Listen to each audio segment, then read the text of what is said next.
And I'm I just wanted gonna. to thank you for taking time to speak with me today. Oh, my pleasure, man. My pleasure, 100%. I wanted to ask about the recording process for you this time. How was it as far as putting the material together for you to this time? Oh, wow. For reverence, it was actually. Oh, there's Jason. It was actually pretty cool, man. We had a lot of material um, done for this album, and once Frontiers kind of came on board and signed us, we had like a little bit of a time constraint. So we were hoping that we were going to have like Jason wanted to contribute some songs, and we were hoping we were going to have a little bit more of like a band participation. Our deadline became kind of tight, so we just kind of went with some songs that I kind of already emailed to the band and set up for review. And out of those 15 or 20 songs, we got down to 12. They wanted 11 songs for the album, and so we just kind of we picked 11 songs and went from there. And what you hear is what you got. And I have to say, in knowing your past catalog, I feel that this is your strongest album to date, in spite of all the troubles that you went through in putting this one together. Yeah, the recording process for this was pretty daunting, and that's okay. I mean, it happens. There was a lot of obstacles in regard to that just kind of kept popping up along the way, and that's totally fine. It just kind of happens. There's nothing you could really do about it. But it was really great because I think with we kind of changed the process a little bit here as a result of some of those things. Like for instance, uh, Eric from Bombay Black, a lot of times he does the backing vocals with us, and Eric had gotten COVID, so he'd lost his voice. So instead of Eric Johnson doing the backing vocals, it ended up being me and Rob Kane. So it became a little bit more of a challenge. It was a new it was kind of a new cog in the wheel of the way we work. But working with Rob Kane through Love and Chains, it really made it a little bit more streamlined, and we were able to actually get some stuff done relatively quickly, and we just kind of had a good workflow together. But it did change like the dynamic of how we record and probably the dynamic of the album. And one of the tracks I wanted to discuss with you was Midnight Dancer. To me, it's one of the strongest tracks on the album. Oh wow. Okay. Can you talk, Jason, by the way, or you have you have a He's having audio difficulties. None of his audio is coming through. I think he can hear us, but he can't get through. so I could talk as much trash about Jason as I want to right now, and he can't respond. Absolutely. I'm kidding. No, so what Midnight Dancer was it was a that was a song that had honestly had been around.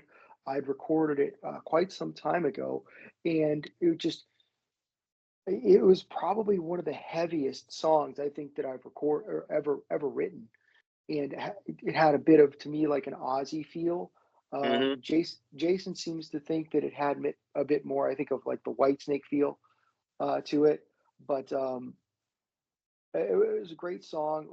Roy contributed to the writing of the lyrics on that song, and it came out. I think everything came out well. It was just a fun song to do. Great, fun song to play. Who knows? Maybe And I Go and I ahead. love I Ain't Dreaming About You as a single, and I love the video. But Oh, thank you. in all honesty, if I was to pick that single, that would have been the one I would have picked. That's how much Uh, I love that song. oh wow, yeah. Yeah. That's another song. It's just like where something pops in your head, and you just kind of go with what you got, and it was tough for me because there was another song or two that I thought could have been the lead single as well, Sure. but it was a good song to start off with, and props to Jason because he's the one who we had some difficulties all getting together for that video, and as a result, we kind of had to use some footage of past shows, and Jason kind of took care of that with his video editor and he really kind of got that done, and I think it came out great. And I also wanted to ask you about Losing Control. That's another one of my favorite tracks on the album. Oh, wow, that's a song where, uh, strangely enough, I think that I'm in like two different bands, and one of them is called Steel City, of course, and the other one is Love and Chains. Uh, when we do these albums, one of the things that I do is like, I'll send the songs to Roy or Rob if it's Love and Chains, and I let these guys kind of pick the songs that they want. And I just send the best songs that I feel that we have, 15 or 20 best songs at that particular time that I feel might be best for any album. And I just let these guys pick. And it was funny because Rob also liked that song, and it was one of the songs that Roy ended up picking. So he did a fantastic job on the song. It's a fun song to do. It's you know there's some songs on this album that kind of have like that sex, fire, and desire kind of vibe, and that's something that normally writing lyrics that I normally kind of don't do. And for whatever reason, there was a few songs on this album that had that, and so kind of gave that more of the Kiss album kind of feel. So you can probably hear Sure. Gene Simmons coming in there one time going, "Yeah," I'm just kidding, but it kind of gave it that vibe. Good song, fun song to play. A lot of guitar solos in that one. I wanted to ask you as well. The album artwork is very conducive to the album, and I love the logo for the band. I wanted to know um, who came up with the logo and the name for the band. Um, well, let's start with the name of the band. The name of the band, Youngstown, as you know, I mean, people always say Pittsburgh is the Steel City. Well, Pittsburgh is the Iron City. That is that was kind of like their nickname, and I know they get called the Steel City because of the Steelers. Totally get it. But as you know, being from Ohio, Youngstown has also been known as the Steel City. Being a Youngstown, Ohio native, growing up in the Idora neighborhood, um, I always have a strong attachment to my hometown, and so that's where the name came from. It came from just a pride in being from Youngstown, Ohio, and there you go. As far as um, the logo came about between myself and the brilliance of a graphic artist from Italy named Nello Delomo. Um, we kind of had I kind of told him, shared with Nello the ideas that we had for the band logo, what I was really looking for at the time, and because at the time, actually, Jason wasn't yet a member of the band. The other guy, it was just me and Tony Stahl that were kind of holdovers from the original band. So I had shared with Nello what I was looking for in regard to a logo. He sent me something initially, and it was close. And so then I drew it out, and I said, I'm kind of looking for something a little bit more like this. And if we can kind of have like, a little bit, I guess, a little bit of a medieval, a little bit of the Crusades, a little bit of the Knights Templar kind of thrown in there. He was like, I got you. Sent it back, and that's how it came about. He just did an amazing job, man. Knocked it out of the park. He is a fantastic graphic artist. Every time we send him something, it might take one, maybe two revisions, but usually his first, like when I tell him what we're looking for, usually his first sketch is pretty damn close to what we want, and then we just kind of revise it from there. And Jason had some great ideas when we came to doing the album cover for this particular album, with the kind of making it like gritty. And Jason and Roy actually kind of had the same vibe. They wanted to make it a little bit more gritty, rather than a little bit more of that melodic rock look, which probably Mach 2 kind of had. They wanted to give it more of like a street kind of feel, and I think these guys were definitely on the right track with it, with their input there. That's why it came out so great. And being from Ohio, we share an artist that nationwide has been overlooked and was overlooked throughout his entire career, and that is Michael Stanley. I wanted to ask you, 100%. I wanted to ask you, what are your opinions on the band? And I wanted to ask you about the man himself, and what is your take on why the rest of the United States missed out on such a talent? Well, I didn't know the man. You and I was out of Ohio by the time I was 21. But I'll just say this: number one, Michael Stanley greater than Bruce Springsteen. 10, but not. It's not even close. It's not even close. Sorry, Bruce, you might be the boss, but you ain't Michael Stanley. It's just, it is what it is. I would even say Michael Stanley greater than John Cougar Mellencamp. Um,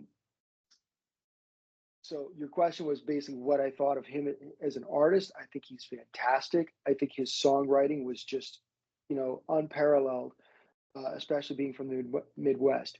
Jason's wife is actually from the Kent area, and she's also a huge Michael Stanley Band fan. Um, so to me, there was just the guy. The reason why I think he never really hit it quite big, from what I'm to understand, there was there might have been some type of thing at the label where they wanted to maintain him as a regional act or whatever. Which, if that's the case, that's a shame because he would have transcended the same way those artists we just talked about did. Sure. Because his songwriting was so dynamic, and he brought so much, um, to the world of music. I just really think he is heavily overlooked, and I've always just loved Michael Stanley. One of my best experiences in high school was going to a Michael Stanley Band concert at the Star Theater in Youngstown, Ohio. The guy was just, you know, top shelf, great musician. His band was top shelf. There was never a note out of place when you saw Michael Stanley. Did that answer the questions? I can't. Absolutely. Okay. And myself, and going back, I still to this day doing what I do, review 30 albums a week of new releases. Oh, wow. And I still find myself going back to listening songs like Let's Get the Show on the Road over and Great over song. again, because the structure of that song is just phenomenal. And I think Yeah. you agree as well. Well, I think, like a song like that, and like I said, perhaps, we kind of chatted about this a little bit, like a song like that, or a song like, A Strange Way by Firefall, where they have like that, almost like a bridge at the end of the song or nearing the end of the song, just a shift, like a paradigm shift in the song itself. That's something that those 70s artists, I think, did so dramatically well, and probably so much more than like an 80s or slash 90s artist would even think of. I think these guys I thought do out of the agree. box. Yeah. Oh, you're here. I Um, hear I hear somebody. but it's like Dang. these guys thought, in my mind, a little bit more out of the box than what became uh, more or less structured in like the 80s. And I think those 70s artists were just granted so much more freedom to really kind of create. But it's great because when you listen to things like that, those are the types of things that inspire you as a songwriter. As I mentioned, there's a song that I've written called "Raging Fire" that kind of has that same type of vibe. Now, will it make the next SteelCity album? We don't know because that's not 110% my choice to make. But it would be lovely to be able to put stuff like that on tape, to more or less kind of bring our generation back full circle to kind of what we grew up on.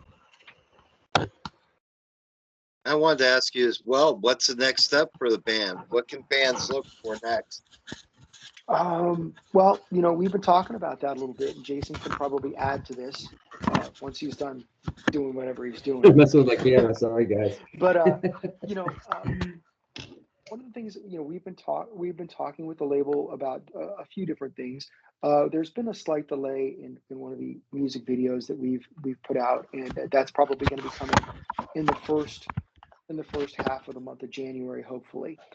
So we'll have a new video out, and then we're also working on perhaps a lyric video for another follow-up song. And then in January, hopefully, we're going to be able to have some discussions with Frontiers in regard to getting some shows aligned, not only here in the United States, but hopefully over in Europe as well. That's kind of like our primary goal is to get out. It's for whatever reasons, it's been really kind of tough to get out and do some live shows in support of this album. And that it's really kind of for me, and I know for Jason, it's been kind of tough in regard to that.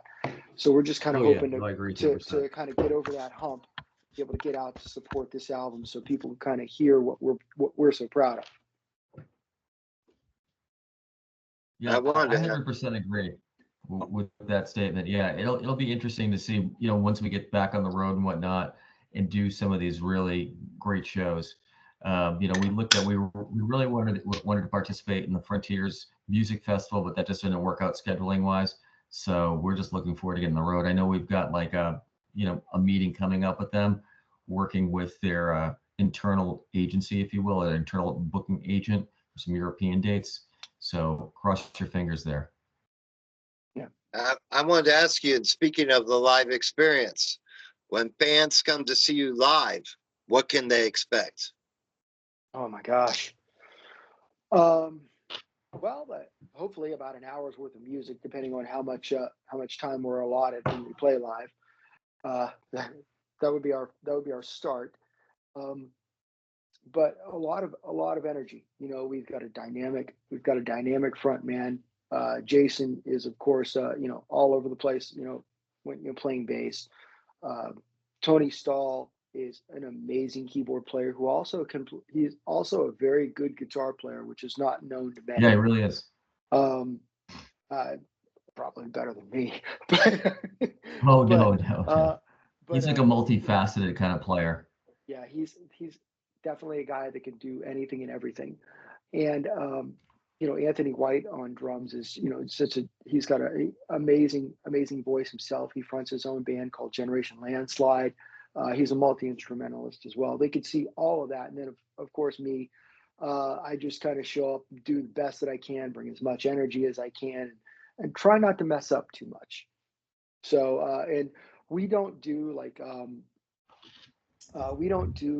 the whole backing tracks and all that stuff. Number one, we don't, five guys in five different states. It becomes kind of difficult to, well, let's rehearse the tracks. You can't really do that. So we just kind of we sling it live. We just bring it, and we might use like I use for vocal harmonies. I use like a little a vocal box, but that's just so we can kind of sound a little bit fuller live. Just full disclosure, we're not, we just do that so we can sound a little bit more full live. But everything is live. There's no backing tracks or anything like that. I wanted to ask you if you could take me back in time. Tell me how Steel City became a reality. Um, well, Jason can probably elaborate on this once we get there. But Steel City started out just like Love and Chains did, more or less hoping to be a solo project because originally I had a band called Idora, and I wanted to do something on my own where I was like the singer that would sing most of the songs, but I had some songs that I knew were going to be only for a high pitched singer. So I reached out to a fellow by the name of Brian Cole, who is, he's in a Journey tribute band now, and he is an amazing singer. Really nice guy, good dude. And I asked him, "Hey, can you sing like two or three songs for me that I'm really struggling with?" And when he came back with his takes, and his vocal stems, and I listened to them, and I actually played them for a friend of mine by the name of Ron Williams. And Ron Williams was in a Youngstown, Ohio-based band called Lazarus back in the '80s. And he's like, "Dude, you should just have him sing the whole damn album. He's amazing." And he was right. So that's how Steel City got its start. It was just me and Brian recording an album with our producer Johnny Lima, and then we toured. Did a few dates on that album cycle for Fortress, and then Brian left to join his. He wanted to do like the Journey thing, which is fine. And then the other two guys, my friend Scott West was the bass player. He got promoted to president of his company.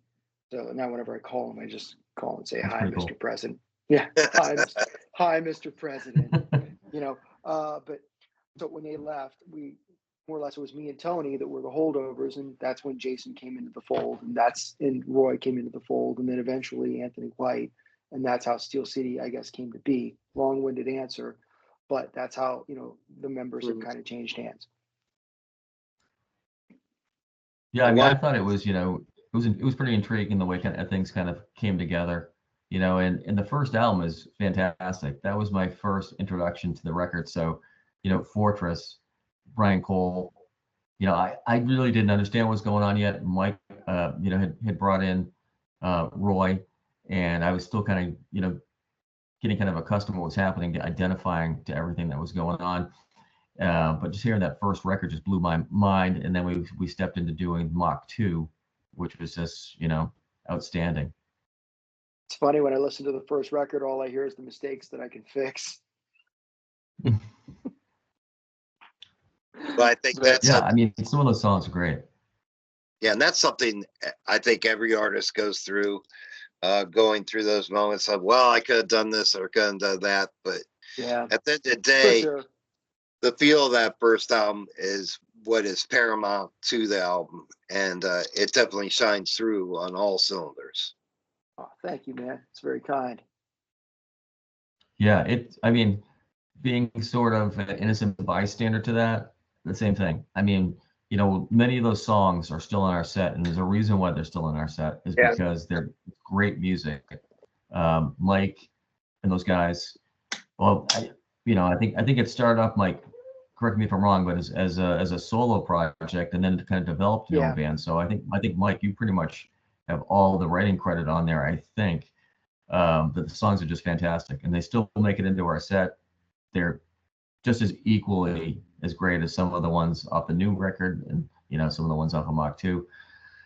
I mean, being the way I feel about it, I think every song on all the records are great. I mean, I would love at some point to be able to do all the records from start to finish with this band, but that would be a long set. Yeah, well, and it's going to get longer because we've got another album that's going to be coming. So there's that too. Yeah. Yep. And Jason, I wanted to ask you if you could take me back in time as well and tell me about how you started in music. At what age did you begin, my friend? Oh, my music career kind of started when as long as I can remember, my dad was in bands. So I think seeing the first guitar case when I was just a little kid, uh, and then looking at the instruments and just kind of in awe. And then, stacks and stacks of records. So, I mean, we're talking like 3 years old, stacks and stacks of records, Beatles records, Rolling Stones records,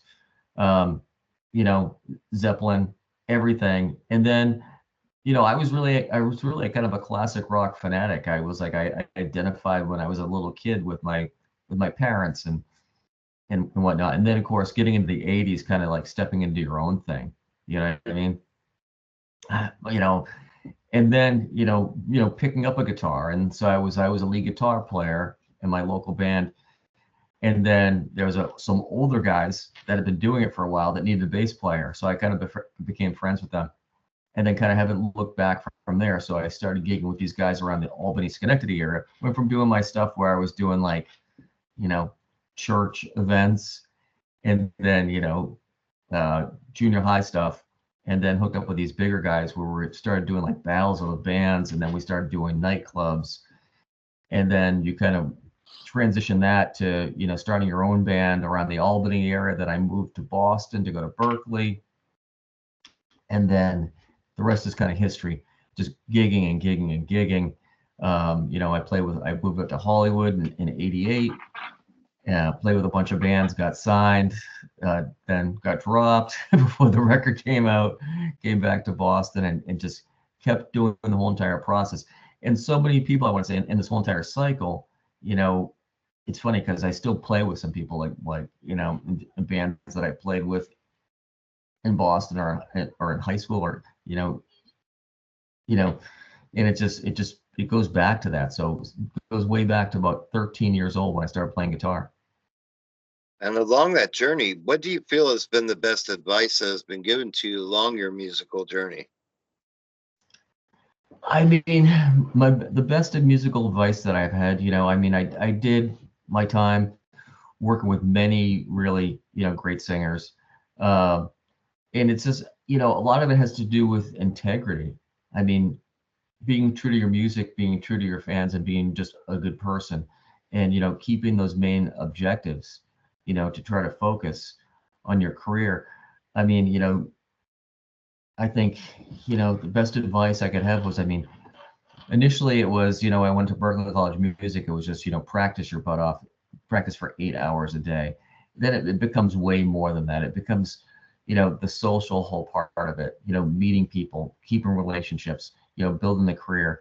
But, I think to keep longevity in the industry and to keep moving forward is to just be that person, be true to yourself and be true to your career. And that's what was always told to me by, most of my bass instructors or most of, my mentors that I've dealt with, I'm always, whether it's working with Mike, whether it's working with Eric Martin, whether it's working with my other band Westbound and Jazz West, I feel you can always learn from each other, whatever the situation is. And I think part of that, like, one of my, bass teachers always told me is like, never stop learning. I wanted to turn it the other way. Mike, I wanted to ask you, at what age did you begin your journey? Oh gosh, I started playing guitar. I want to say um, when I was 12 or 13, seventh grade. So yeah, 12 going on 13 is when I started playing guitar, and I really, I started playing out live in like a rock band in say 1980, 86, 87, around there. And quite honestly, when I ended up moving to Florida, uh, the band had broken up and I'd moved to Florida, and then I kind of traversed back and forth between Florida and Ohio until I moved to Florida permanently when I was 21. 1987 was pretty much the last time I probably played live Wow. until 2018. And so it's like the reason why there's probably so much material for the first album was because I had 30 plus years just sitting here. And my musical journey began again in 2014 or 2015 when I came up with the first band that I had actually, you know, put anything out as far as recorded music, the band Idora. And it just kind of flowed from there. Like I said, went from Idora to wanting to do the solo project, which became Steel City, then wanting to do the solo project, which ended up becoming Love and Chains. And just kind of going from there. And it's just been fun along the way to to meet people, good musicians like Jason and Rob Kane from Love and Chains, Roy, everybody. It's been good to meet like all of these people because everybody every stop along your journey is a learning experience, as Jason has kind of said. And what do you feel has been the best advice that has been given to you along the way, my friend? The best advice I think that was ever given to me. I did not live with my father, but my father was an amazing, and I mean amazing keyboardist and jazz musician. And I think the best advice that was ever given to me was given to me by him. Whatever you do, I don't care how you do it. I don't care what you do. Learn a trade, go to school for something. Because when you do that is and make music your I hate to say it this way, is to put music on the back burner until you get an education. Music and then pursue it. Because it doesn't matter when you achieve your success in life as a musician, as long as you pursue it, you'll be happy because at least you've got, a Sure. career to fall back on. And you know, let's face it, I'm in my 50s now, and this might be when the success comes. And but so be it. I've lived a very happy, a very healthy life. I have a wonderful family, and I think all of that comes from getting an education first and then pursuing music. I have to Also, agree with you, Mike.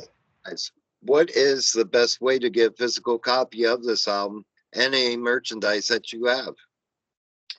Well, if you'd like to get like any type of physical merchandise, like T-shirts and stuff like that, you can get that through um, idoraentertainment.com, www.idoraentertainment.com. There are links to our music, um, links to our the Idora Entertainment Bandcamp page on there, where you can get like I think the only thing we still have in print as far as like where you can buy a physical copy is Mach 2. But you could also look on our store for like merchandise, like T-shirts, and sweatshirts or whatever. Like ladies, we have like leggings for ladies, all that stuff. So you can find all of that at idoraentertainment.com. As far as a brand new copy of Reverence, that all goes through Frontiers, and you'd simply look through the Frontiers website. Like you could shop on their US shop on Frontiers, and you could find our music there. You could stream it everywhere. Spotify, Amazon Music, Apple Music, Well, YouTube Music.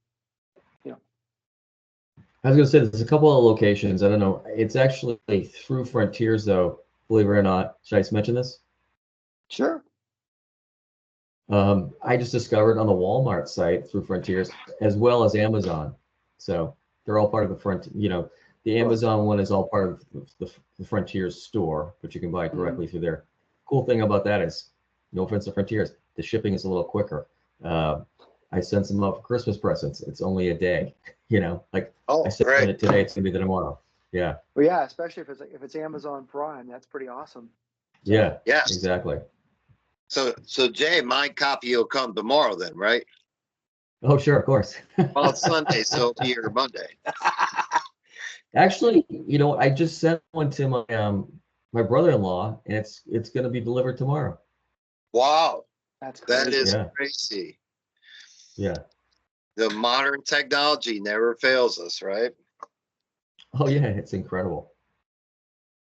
Lastly, I wanted to ask you guys, both of you, if you could give a message to your fans, what would that message be, my friends? Jason?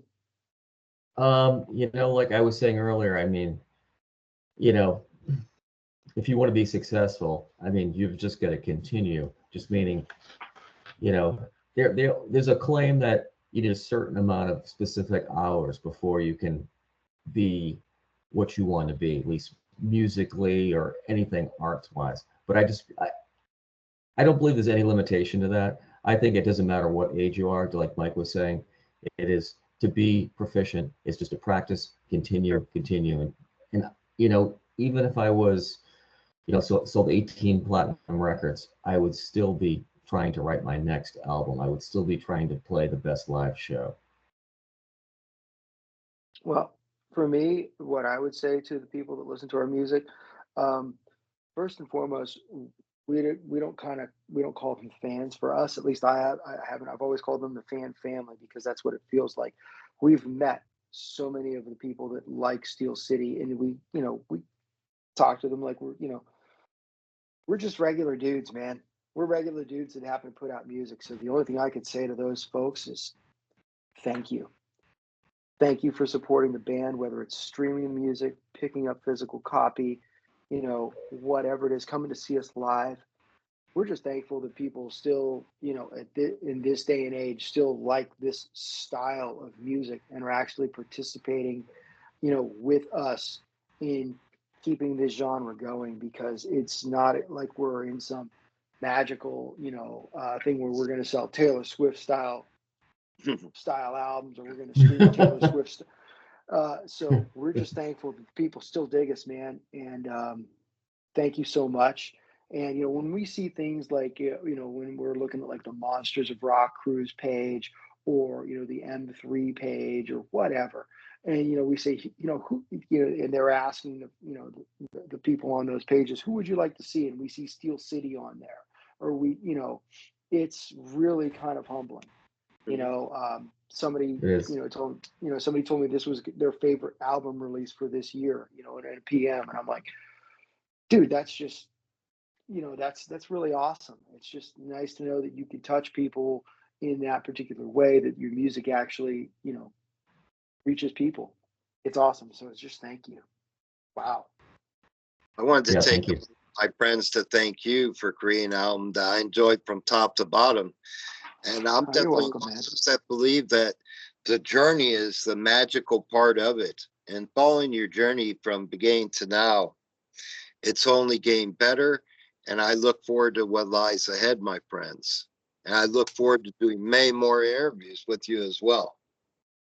Well, hey, man, I look forward to possibly hanging with you if I come home in February. Absolutely. I look forward to it as well, my friend. That'd be awesome. I'll drive up there as well if you're going to be there. Absolutely. We'll do it. Well, thank you, Yeah, my and my friend. apologies. Oh, no Go ahead. problem at all, my friend. You guys have a great rest of your day. You too, man.